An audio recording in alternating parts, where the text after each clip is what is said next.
Spartacus, originally a Thracian-born mercenary whose journey led him from potential deserter to a gladiator, found himself entangled in a remarkable tale of rebellion and courage.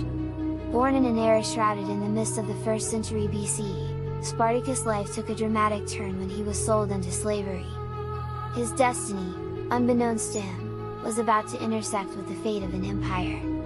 In the year 73 BC, Spartacus, accompanied by approximately 70 companions, seized an opportunity for liberation and escaped the chains of bondage. What followed was a gathering of disillusioned souls, a swelling tide of thousands of slaves seeking a chance at freedom. Their rallying cry resonated not just with the desire to escape servitude, but with a deep-seated resentment against Rome's oppressive dominance. But who was this enigmatic figure named Spartacus? The pages of history provide us with tantalizing glimpses into his life. Emerging from the ancient land known as Thrace, a region whose boundaries stretched across the southeastern part of Europe, Spartacus' early days remain largely obscured. Plutarch's writings hint at his possible origins in the Mede tribe, suggesting a background colored by tribal affiliations and perhaps even early military experiences. Appian, another chronicler of his times, paints a picture of Spartacus as a soldier, a detail that might explain the unexpected expertise he would later display in organizing and leading his rebellion. Yet, the accounts of his life diverge, weaving a tapestry of ambiguity and intrigue. Spartacus, it is said, had once worn the garb of a paid auxiliary in the Roman ranks. But whether he turned traitor to his former masters or was driven to banditry and desertion remains a matter of historical speculation. In a world where sources often echo or contradict each other, the true thread of Spartacus' history is hard to ascertain. Plutarch spins a captivating narrative about Spartacus' enslavement, intertwined with his wife's prophetic abilities. This prophetess from his native tribe bore witness to a peculiar sight, her husband, Spartacus, slumbering with a snake nestled upon his face. This curious event, whether truth or legend, would become a harbinger of a mighty and fearsome force that would accompany him on his journey. The imagery is as vivid as it is mysterious, foreshadowing the storm that Spartacus was fated to unleash upon the world. Ensnared in the chains of captivity, Spartacus' fate led him to a place both brutal and fateful, a gladiator school located in Capua, near the modern city of Naples. Owned by Gnaeus Lentulus Gladiatus, this school was a crucible for training men to fight for the amusement of the masses. Spartacus' muscles rippled with each training session, and friendships formed with fellow gladiators Crixus and Oenomaus. Little did anyone know that these alliances would blossom into instrumental connections that would shape the course of history. As Spartacus honed his combat skills in the arena, the world outside continued to revolve around the epicenter of Roman power. It was a world rife with political corruption, social disparity, and the heavy yoke of enslavement. The stage was set for a cataclysmic clash between the oppressed and the oppressors, a clash that would elevate Spartacus from a mere gladiator to a symbol of defiance and hope. In the heart of 73 BCE, with the spirit of freedom as their guiding star, Spartacus and his companions seized their moment. Armed with little more than improvised weapons, the motley crew escaped the confines of the gladiatorial school and embarked on a journey that would forever etch their names in the annals of history. Their initial weapons of makeshift knives and spits would soon transform into the gladiators' arsenal, their numbers multiplying as they rallied slaves across the Italian landscape. Spartacus, once a lone figure forged in the crucible of servitude, now led a movement that was larger than life itself. It was a movement that transcended the boundaries of their own aspirations, morphing into a challenge to Rome's very authority and the corrupted soul of its political system. As their ranks swelled to nearly 90,000, Spartacus' followers reflected the diverse tapestry of Italy itself. Slaves from various walks of life united under his banner, united by their shared yearning for liberation. Rome, recognizing the magnitude of the threat, sent forth its legions to quell the uprising. Yet, in a testament to the cunning strategies and indomitable will of Spartacus, these initial attempts faltered in the face of his leadership. The first Roman commander to taste defeat at the hands of the slaves was Praetus Claudius Glaber. Underestimating their resolve, he found himself ensnared in a battle that he had not anticipated, a battle that saw Spartacus' forces laying siege to Glaber's position. Through a daring escape involving vines and a surprise assault, Spartacus secured a triumph that reverberated through the pages of history. But Glauber's defeat was just the beginning. Publius Varinius, a praetor who followed, was met with the aftermath of Spartacus' victory over his legate, Lucius Furius. The rebels' momentum had swelled, and Varinius found himself outmaneuvered and humiliated. Spartacus, embodying both cunning and audacity, captured Varinius, symbolically parading him through the camp that had become a crucible of liberation.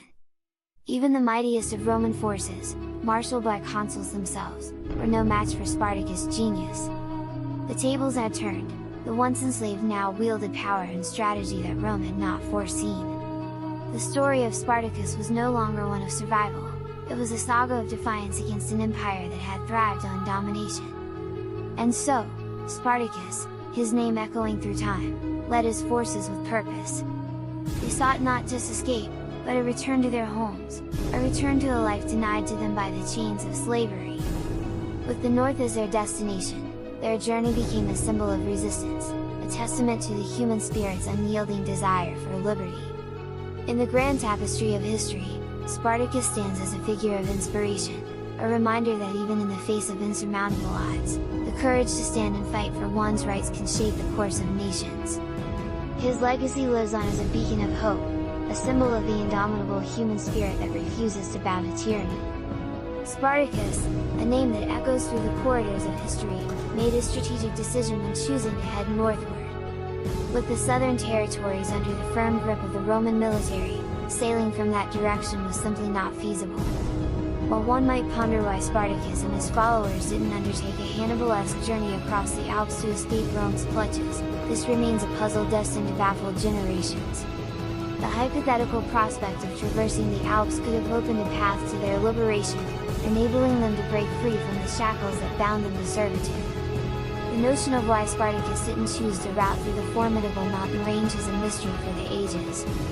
The allure of following in the footsteps of Hannibal, the Carthaginian general who famously led his army, including war elephants, through the treacherous Alps to challenge Rome during the Second Punic War, could have been tantalizing. Yet, the reasons behind this unchosen path remain tantalizingly obscured by the veil of time.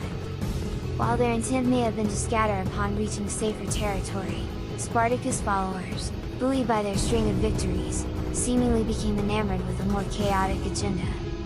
Instead of pursuing the noble goal of returning to their respective homes, they turned their focus toward acquiring wealth through pillaging the land and unleashing havoc throughout Italy.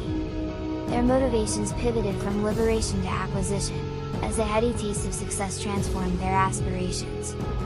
As the audacious plan to cross the Alps lay dormant, Spartacus, never one to remain stagnant, shifted his strategy.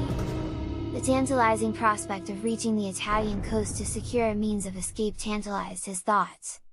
An audacious move followed, the capture of a southern town with the strategic intention of using it as a safe haven to facilitate a voyage to Sicily. The goal was twofold: seeking refuge for his forces and potentially enlisting the support of disaffected slaves from Sicily. However, it was during this phase of the journey that Spartacus, perhaps out of desperation or tactical necessity, entered a pact that would define his final gambit.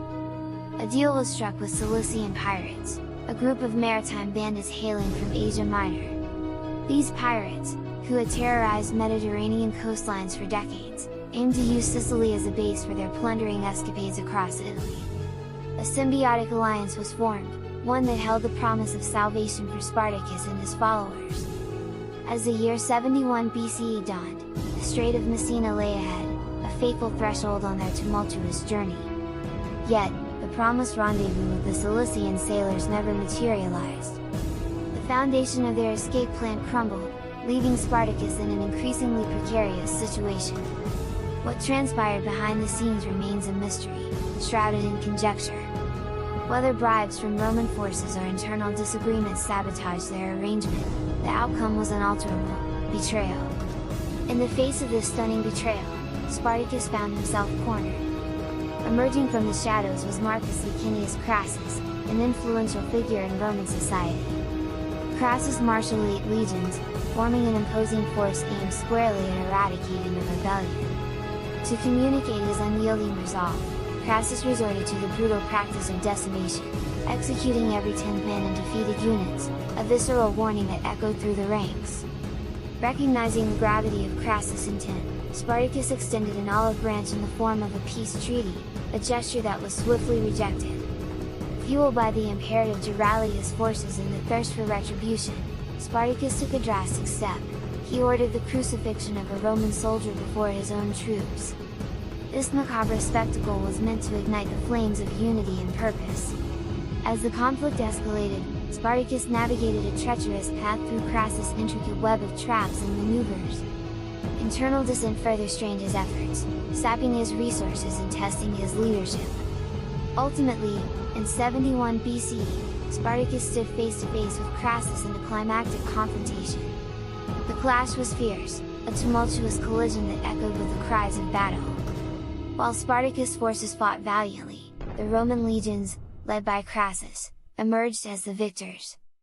The tide of battle turned, propelled by superior cavalry and strategic acumen. The culmination of years of resistance and defiance had arrived. In the heart of this tumultuous battlefield, Spartacus met his end, a fate sealed by the forces arrayed against him. Following this cataclysmic encounter, Crassus sought to make an example of the fallen rebels, instilling fear into the hearts of slaves across Rome. A procession of crosses stretched along the Appian Way, each bearing the crucified body of a fallen soldier. The message was clear: defiance came with a heavy price. Spartacus' name continued to resound through history, leaving an indelible imprint on the collective consciousness. While his revolt did not dismantle the institution of slavery, it reverberated across generations, sparking revolutions and inspiring future heroes. One such hero was Toussaint Louverture, who championed the cause of freedom in the 18th century, leading a rebellion that ultimately resulted in Haiti's independence from French colonial rule and slavery. Yet, as the tale of Spartacus unfolds, complexities emerge. His legacy is a tapestry woven with threads of liberation and moral ambiguity. The actions of his forces, both noble and destructive, reflect the multifaceted nature of rebellion. The narrative is further enriched by Spartacus' wife, a priestess and prophetess who foresaw his destiny, a path paved with greatness and sorrow. In the tapestry of history, Spartacus' story lives on, a testament to the unyielding spirit that defies oppression. While his ultimate motivations remain a matter of debate, there is no denying the impact of his defiance against the might of Rome. Whether a true hero or a complex figure defined by the circumstances of his time, Spartacus' legacy invites reflection and contemplation. As we explore the enigmatic life of Spartacus, we are reminded that history's heroes often emerge from the crucible of adversity, leaving a mark that transcends the passage of time. The question of whether Spartacus was a hero may not yield a definitive answer, but the essence of his struggle, against tyranny, against servitude, resonates with the eternal struggle for freedom.